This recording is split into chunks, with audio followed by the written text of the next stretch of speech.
Yeah, and welcome to You Can Learn Guitar. So today is focused on all things pedalboard like, right? So what we're going to do is I'm going to go over different types of pedals, what I would recommend if I was, out there and I wanted to build a pedal board to be in say a cover band or you got a cool, original band gig and something to think about just about getting different kinds of sounds, different options you could have, different kinds of distortion pedals and effects pedals and, wahs and compressors and all that kind of stuff.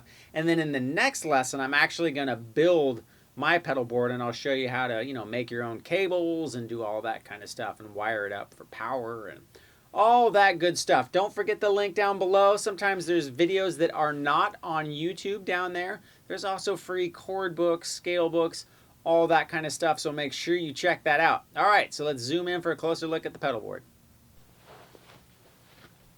All right, so right off the bat, no, you do not have to have a pedal board this big. I have a serious problem.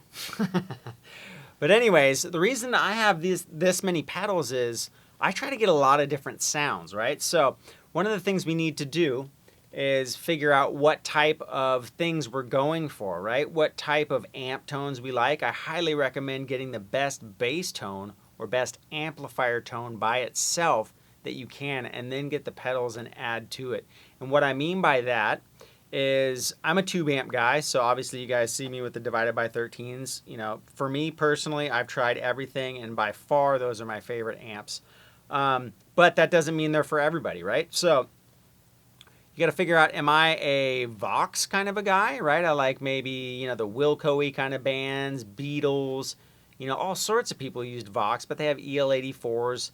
A little brighter amps, more mid-range emphasis, or am I, say, I like blues and I like traditionally what might have been Fender-y kind of sounds, with like a tube screamer, so you can get the Stevie Rays and, all these different kinds of players. Or am I a Marshall guy or a Marshall type amp where I like more rock and roll, that nice, cool mid-range punch kind of an amp, right? Do I like closed back amps? Or do I like open back amps or whatever? So figure out that first. Go mess with a bunch of different amps. Again, get the best bass tone that you can. From there, if we're going to talk just, pedal boards in general, I'm a huge fan of pedal trains.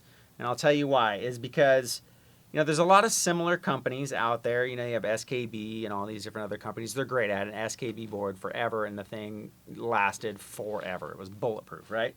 But this company I really like because they're at an angle, okay? So what's cool is if the board's flat, you're having to step over your pedals to get to the other pedals, and sometimes you'll bump the pedals above, the pedals up here when you're trying to get to them. So that's one of the things I really, really like. Two, they have all these different little holes in here so you can stuff your chords down underneath the actual pedal board itself, and since it's at an angle, you can keep all the pedals or the pedal cables and wires off of the ground. And what I do is you can't really see it, but when I go to build the pedal board, I'll show you. I zip tie everything so it stays up nice and off the ground. Other than that, right? Powering the pedals. I'm a huge Voodoo Labs guy. There's tons of different power companies out there. What these do is they give you isolated inputs for power, so you don't get a bunch of buzz when you're plugging in a bunch of different pedals, and then you don't have to have one of those big multiple plug guys that you would plug your TV into or something. It's nice. These will mount directly onto the bottom of the pedal train itself. It comes with brackets to mount those power supplies, and then from there you run everything underneath the board. So after that, what we're going to consider is, like I said, what kind of music you're doing and that whole bit. Now, if you're going to do a cover band, you're going to want to get as many different tones as possible, right? And if you want to be in a successful cover band, you're going to want to cover a bunch of different styles of music, stuff people can dance to, from disco to 80s to, 2000s alternative music to current pop stuff or current rock or whatever country. But my point is, you're going to want to be able to get a bunch of different sounds. So, I would recommend at least 2 overdrive pedals or 2 distortion pedals, or 1 overdrive, 1 distortion. So you can get a, a lot of people like tube screamers. I'm a big boutique guy. I've tried tube screamers. I was never into them. But there's a million guys out there who swear by those pedals. They're great. These two guys are from a company called Exact Tone Solutions, and they are amazing, amazing pedals. And they're kind of an overdrive and kind of a distortion over here.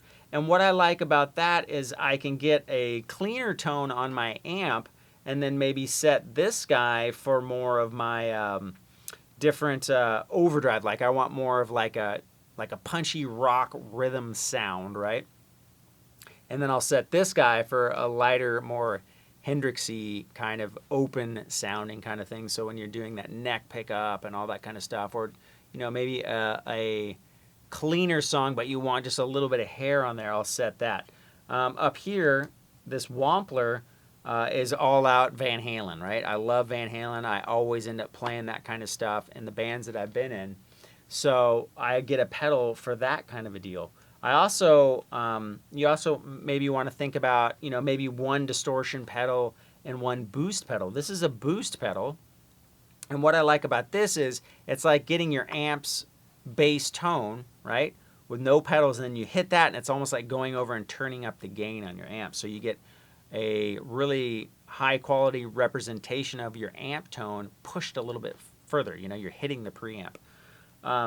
There's this pedal, which I love. You'll see a lot of the RC boosters by Exotic Effects. So tons of guys use those. It's a great pedal as well. It has a little bit more options. You get bass and treble and all that kind of stuff. So you consider a boost taking the place of maybe a distortion pedal as well. I love Hendrix, so I got a fuzz up there too. And I'll go over the routing of that kind of stuff when I show you how to build a pedal board, what pedals you might want to have first. So back to the beginning, considering what type of music. So say you do a lot of blues and Hendrix and that kind of stuff too. So maybe an overdrive or 2, or an overdrive and a boost. And then you'll want to have a fuzz to get all that kind of, psychedelic rock tones, right? And then, wah pedal. That's kind of, preference. Some people don't ever have a wah pedal and don't need one. So that's kind of your call. But wah pedals are very awesome. I really like them. You can do all sorts of Hendrix stuff, disco stuff, all sorts of fun kind of stuff. You can click on the wah and get a more trebly sound to it. So when you go to kick in leads, you get that kind of half-cocked wah sound like a Michael Schenker or Uli Roth or any of these guys back in the day with just ripping trebly tone, right, when they go in to do a leads. Or Satriani, very expressive with his wah pedal. I mean, half of his sound is his wah pedal and how he uses it. Obviously, you're going to need a tuner, right? Everybody needs a tuner. There's bunches of different kinds. I like that Boss tuner. There's also, the more strobe style. I think there's a Peterson tuner that are really, really accurate. A little more involved to use it. There's the TC tuner. I think it's called a Poly tuner. Lots of great stuff. But anyway, back to the wah for a second. There's tons of different companies too. Dunlop makes a lot of great wahs. There's the Crybaby. This is a full tone. There's a Vox wah. Some of the Crybabies and the Dunlop companies are really cool because they have different frequency bands you can select. I think it's a 535Q gives you 6 different types of wah sounds that you can go for. So that's cool to have those different tonal variations, so you can really tailor in what kind of sound you want. There's also a company who, if I ever get another wah, RMC, they, I think, make my favorite wah. They're more on the expensive side, but same thing. They're just amazing sounding wah-wahs, and some of them have, bass and treble and all that kind of controls and different voicings on the inside that you can manipulate, so you can totally custom tailor the kind of wah sound you want. I would recommend delay. Not everybody uses it. I recommend 2 delay pedals. Set one short for kind of just thickening up your tone, maybe a repeat or 2 on 350 milliseconds. So when you're playing rhythm and that kind of stuff, or some leads, it just kind of fattens the tone up but doesn't, get in the way. And then maybe another one to get more of a delay sound with a longer like maybe 600 milliseconds, so you get that kind of David Gilmour kind of effect going on. Or a lot of different types of music today gets that kind of ethereal, cool, lots of repeats, real lush sounding delays. I know lots of guys, just from checking out pedal boards online, you'll see lots of the guys that play in church bands too. A lot of that Christian music is real ethereal sounding and stuff like that. So if you do that sort of a thing, you'll want a wah, or not a wah, at least one delay pedal. Now, keep in mind when it comes to delay and effects and reverb and that kind of stuff, there's tons of great companies like Line 6 that make like the M5 or the M9 and the M13, which can get all those time-based effects, reverb, chorus, delay, flange, all that stuff in one pedal. So what you could do is maybe get one or two drives and then one of those pedals, and you're in. You don't have that big of an investment. You get a board like this and a good power supply that can power it all, and you're gold. I like just more specific sounds.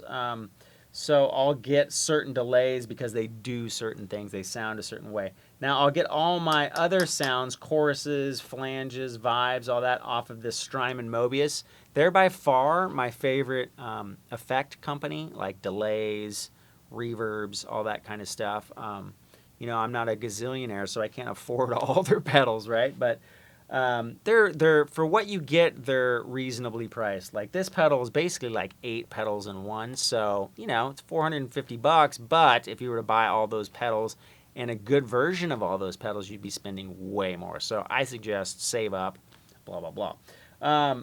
This simulates a tape echo, which I'm a huge fan of. I've used a real tape echo, which I love, but they're just really finicky.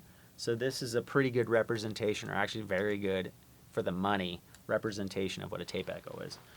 So that's all the kind of different pedals. This is great for swells. This is a volume pedal, or if you have 2 guitar players in your band. What you can do is crank this down a little bit, and so you'd have a great rhythm sound, and then you come over here and you kick that down all the way, and now suddenly you're louder, right? And you can hear, say you have a solo or whatever. So if you have 2 guitar players, you guys can both get a volume pedal, back them off a little bit, and then when you both go to do leads or whatever, if you have 2 lead guitar players, right, you guys can get yourself boosted in the mix via volume pedal. So those are the different pedals I would recommend. So if you're going to go bare bones, get a wah, a tuner, a distortion or 2, or a boost. Maybe one sort of effect pedal, like say a chorus or something like that, and then a delay or 2. Now I don't have reverb on my amp, so I got this really cool TC Electronics.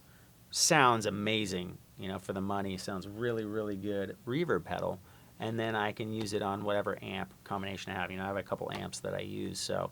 But what's cool is these guys are stereo, so I can go stereo into here, from my Mobius into here, and then out stereo here. So if I wanted to bring both my amps and just get the monstrosity of a tone, right, I could do that. Now, that's not always applicable to gigs. You can't always bring a bunch of gear to gigs, but when you can, it's awesome to do it because it sounds massive in stereo. So anyways, that's the basic gist of a pedal board. Different pedals you might think about. I'm going to shoot another video, and I'm actually going to wire this pedal board up and go over how to do that, maybe how to cut the cables. I use George L cables. One quick thing on cables, and I'll reiterate this in the next movie, but it's a sound preference thing for people. I know people get all zen and they, you've got to have the oxygen-free, $190 cable that accentuates the mid frequencies and gives you less lush bass response. There's a place for that, right? There's also a place for the $6 Guitar Center cable. I can't tell you how many pros. I used to work in a amp shop to where I saw a lot of, big name pro players come through the doors, right?